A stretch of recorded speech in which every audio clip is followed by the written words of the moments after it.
बिस्मिल्लाहिर्रहमानिर्रहीम, अस्सलामुअलैकुम। मैं हूं फ़हीम अख्तर, एक नए व्लॉग के साथ हाज़िर खिदमत हूं। नाज़रीन, आज 5 जून 2024 है और आज इलेक्शन कमीशन ऑफ पाकिस्तान और जो इस्लामाबाद हाई कोर्ट के दरमियान महाजराई की सूरत हाल है, उस हवाले से बड़ी अहम और दिलचस्प डेवलपमेंट्स हैं। पाकिस्तान तहरीक इंसाफ के इंटर पार्टी इंतखाबात के ऊपर भी इलेक्शन कमीशन ऑफ पाकिस्तान जो है उसने दूसरी दफ़ा जो केस है वो डी लिस्ट कर दिया है। डी लिस्ट क्यों किया गया है उसकी वजह भी बताऊंगा। और दूसरा, तहरीक इंसाफ ने इलेक्शन कमीशन ऑफ पाकिस्तान की आप यूं कह सकते हैं कि दुम के ऊपर पांव रखने का फ़ैसला कर लिया है और इलेक्शन कमीशन, बिलखसूस chief election commissioner Sikandar Sultan Raja साहब की जो जानिबदारी है उसको भी एक्सपोज करने का फ़ैसला कर लिया है। गुज़श्ता रोज़ मुस्लिम लीग नून के जो इस्लामाबाद से अरकान कौमी असम्बली हैं, जिनमें NA 46 से अंजुम वकील ख़ान, NA 47 से तारिक फजल चौधरी और NA 48 से राजा खुर्रम नवाज़, इन्होंने इलेक्शन कमीशन ऑफ पाकिस्तान के अंदर दरख्वास्त दायर की थी। कल इलेक्शन कमीशन ऑफ पाकिस्तान ने इसका फ़ैसला भी सुना दिया था और जो मुस्लिम लीग नून के अरकान ने इलेक्शन ट्रिब्यूनल इस्लामाबाद जनाब जस्टिस तारिक महमूद जहांगीरी के ऊपर बड़े संगीन किस्म के इल्ज़ामात लगाए थे और ये कहा था कि जस्टिस तारिक महमूद जहांगीरी जानिबदारी दिखा रहे हैं। ये अपने आप को इलेक्शन ट्रिब्यूनल की बजाय बतौर हाई कोर्ट जज अपने पावर्स जो हैं वो इस्तेमाल कर रहे हैं और जो लॉ पॉइंट्स हम डिस्कस करते हैं उनको नज़रअंदाज करते हैं और उनके ऊपर कोई फ़ैसला नहीं करते और इंतहाई जल्दी में जो ट्रायल है इस्लामाबाद के तीनों कौमी असम्बली के हलकों का, उसको वो जो है वो निपटा रहे हैं और हमें इंसाफ की तवक्को नहीं है। लिहाजा election commission of Pakistan election tribunal तब्दील करे, उन्हें स्टे दे या फिर कोई और जो रास्ता है वो हमें दे। इलेक्शन कमीशन ने इब्तदाई समाअत की और इब्तदाई समाअत के बाद इस दरख्वास्त को तस्लीम कर लिया और ना सिर्फ तस्लीम कर लिया बल्कि इलेक्शन कमीशन ऑफ पाकिस्तान ने 6 जून के नोटिस जो हैं वो जारी कर दिए। यानी कि कल केस की जो समाअत है उसको बाज़ाब्ता तौर पर मुकर्रर कर दिया, काज लिस्ट भी जारी कर दी। लेकिन जो तहरीरी फ़ैसला आया उसके अंदर इलेक्शन कमीशन ऑफ पाकिस्तान ने क्रीज से बाहर निकल कर शॉट मारने की कोशिश की। वो अल्टीमेटली सबको नज़र आ रहा था क्योंकि इलेक्शन ट्रिब्यूनल जनाब जस्टिस तारिक महमूद जहांगीरी ने बुनियादी तौर पर इलेक्शन कमीशन और मुस्लिम लीग नून समेत रिटर्निंग ऑफिसर्स को फंसाया हुआ था। फॉर्म 45 अटेस्टेड कॉपीज़ मांगी हुई थी मुस्लिम लीग नून से। मुस्लिम लीग नून के पास फॉर्म 45 की कॉपीज़ हैं ही नहीं।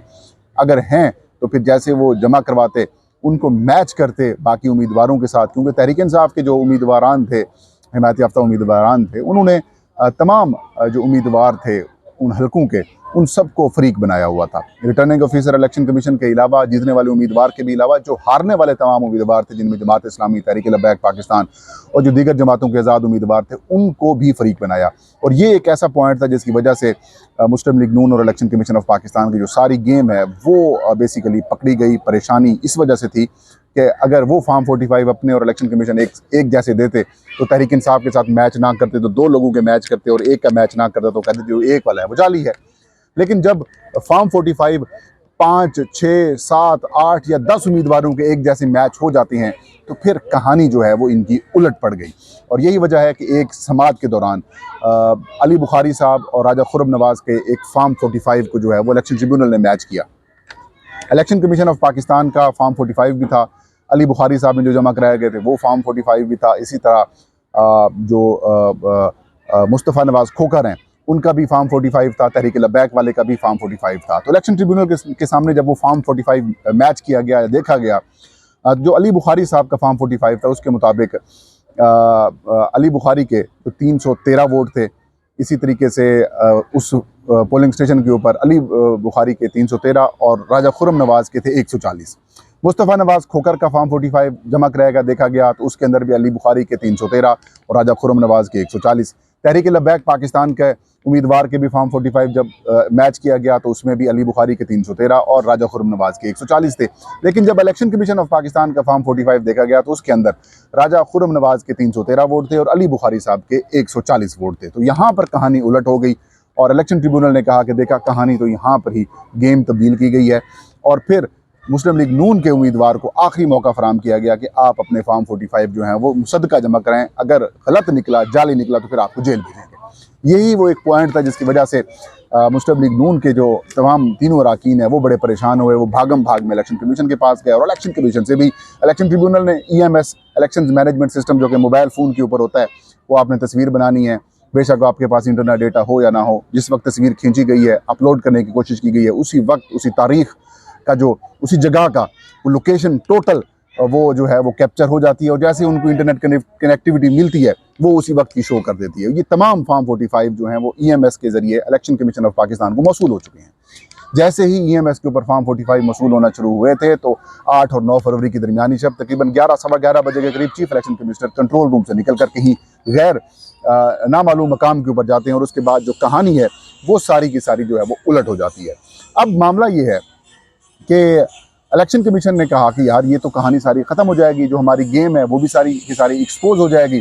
तो इलेक्शन कमीशन में दरख्वास्त फरमाइशी तौर पर दिलवाई गई, और कल ही कल उस फरमाइशी दरख्वास्त को जो है वो इलेक्शन कमीशन ने एक्सेप्ट कर लिया, और आज उसके ऊपर जो है वो नोटिस जारी कर दिया। और कल सुबह 10 बजे 4 रुकनी इलेक्शन कमीशन, जिसमें मेंबर्स पंजाब जो बाबर हसन भरवाना है वो शामिल नहीं है, बाकी 4 मेंबर जो दस्तियाब हैं वो इस केस की जो है वो समाअत करेंगे। अब PTI के पास क्या ऑप्शन था? PTI ने इलेक्शन कमीशन ऑफ पाकिस्तान का वो हुक्मनामा इस्लामाबाद हाई कोर्ट में अब चैलेंज कर दिया है, और ये कहा है कि election commission of Pakistan election tribunal जब बन जाता है वो जुडिशल फोरम बन जाता है, तो जुडिशल फोरम से आप डॉक्यूमेंट्स जो है वो नहीं मांग सकते, क्योंकि इलेक्शन कमीशन ने election tribunal justice Tariq Mahmood Jahangiri से इन तीनों हलकों का रिकॉर्ड जो है वो तलब कर लिया है और समाअत के लिए मुकर्रर कर दिया, और फ्री कैन को नोटिस जो हैं वो जारी कर दिए थे। अब PTI ने इसको चैलेंज कर दिया है, और लेकिन आज तारिक फजल चौधरी साहब का हल्का NA47 इस्लामाबाद का, यहाँ पर इलेक्शन ट्रिब्यूनल में केस की समाअत होनी थी, लेकिन जजेस की अदम दस्तयाब, यानी कि जज जो है वो गिलगित बल्तिस्तान की कॉन्फ्रेंस हो रही है, लॉ कॉन्फ्रेंस हो रही है, या फिर जुडिशरिज्म वाले कॉन्फ्रेंस हो रही है, वो वहाँ पर चले गए हैं। तो अब इस केस की समाअत 11, 12 और 13 को, यानी कि तीनों हल्कों की 11, 12 और 13 को फिक्स कर दी गई है।